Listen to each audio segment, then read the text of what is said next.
Hello guys, ഇന്ന് നമ്മുടെ travel വ്ളോഗിൻ്റെ part 3 ആണ് ഗൈസ്. പാർട്ട് 1ഉം 2ഉം നമ്മൾ അപ്ലോഡ് ചെയ്തിട്ടുണ്ടായിരുന്നു.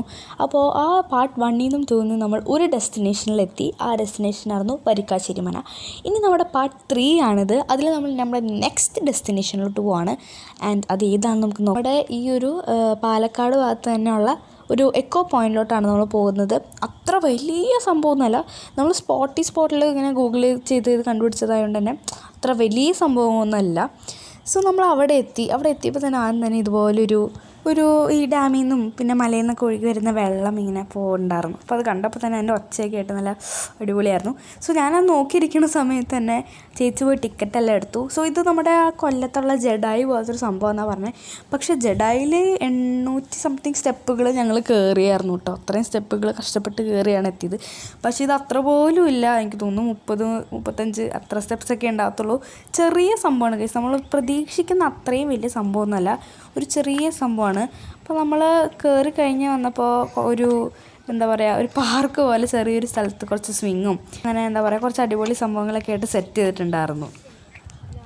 നമ്മുടെ ജഡായി പോലെയാണ്, പക്ഷേ ജഡായി അത്ര അടിപൊളിയല്ല, കുഴപ്പമില്ലാത്ത സ്ഥലമാണ്. ഇവിടെ ഇടയ്ക്കിടയ്ക്ക് ഓരോരോ ലെയർ കഴിയുമ്പോൾ ഓരോരോ സ്റ്റെപ്പ് കഴിയുമ്പോൾ അത് സ്റ്റെപ്പല്ല നില പോലെ കഴിയുമ്പോൾ ഇതുപോലെ പാർക്കും കുറേ സംവിധാനങ്ങളുണ്ട്. കാണിച്ചു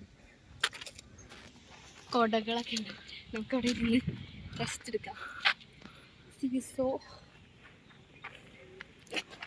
സ്ലൈഡ് ഉണ്ട്. എന്താ അച്ഛനമ്മേ നമുക്ക് എൻ്റെ അവിടെ വീട്ടിൽ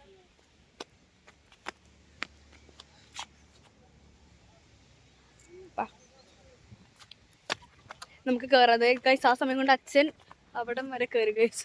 ഇത് കണ്ടു, നമുക്ക് ബാ കയറാം ഗൈസ്. ഇനി അങ്ങോട്ട് മലയാണ്, സോ സ്റ്റെപ്പില്ല, മല കയറാം.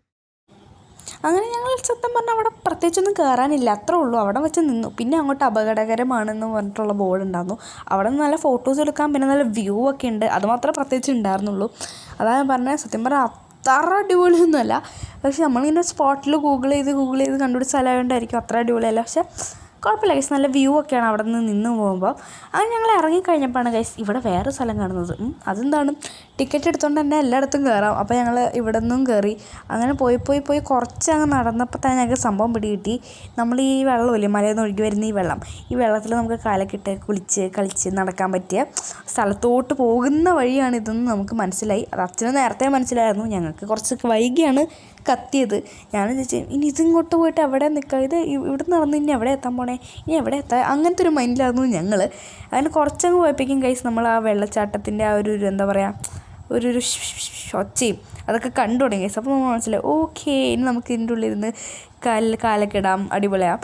എനിക്ക് ചെറിയ രീതിയിൽ, അത്ര ഇതല്ല, ചെറിയ രീതിയിൽ ഹൈറ്റ് പേടി. അപ്പോൾ എനിക്ക് ഈ മല ഓരോന്നോരോന്ന് ചാടുമ്പോൾ പേടിയാണ് ഗൈസ്. ഇപ്പോൾ കണ്ടത് ഞാൻ വീഴാൻ പോണതാണ്. അത് വീഴേണ്ട ഒരു ആവശ്യമില്ല, ടെൻഷൻ അടിച്ച് വീഴുന്നതാണ് ഗൈസ്, അത്രയുള്ളൂ. എനിക്ക് ഇത്തിരി ഹൈറ്റ് പേടിയാണ്.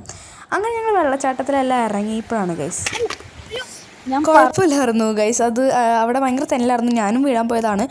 ചെറുതായിട്ടൊന്ന് വീണു, ചെറുതായിട്ട് കയ്യൊന്ന് പൊട്ടി, അത്രേ ഉള്ളൂ, പ്രത്യേകിച്ച് പ്രശ്നമൊന്നുമില്ല. അങ്ങനെ ഞങ്ങൾ അവിടെ നിന്ന് കുറച്ച് ഫോട്ടോസ് എടുത്തു. പിന്നെ വേറെ ഒന്നും ഉണ്ടായിരുന്നില്ല, കുറച്ച് നേരം അവിടെ വെള്ളത്തിലൊക്കെ കാലിട്ട് കഴിഞ്ഞ് ഫോട്ടോസ് എല്ലാം എടുത്ത് ഞങ്ങൾ അവിടെ നിന്ന് ഇറങ്ങി. ഇനി ഞങ്ങളുടെ നെക്സ്റ്റ് ഡെസ്റ്റിനേഷൻ ഗൈസ്, അത് കാണാൻ നിങ്ങൾ പാർട്ട് 4 വേണ്ടി വെയിറ്റ് ചെയ്യുക. സോ പാർട്ട് 4 നമ്മുടെ നെക്സ്റ്റ് ഡെസ്റ്റിനേഷൻ ഉണ്ടാവും. So wait and see. Bye by.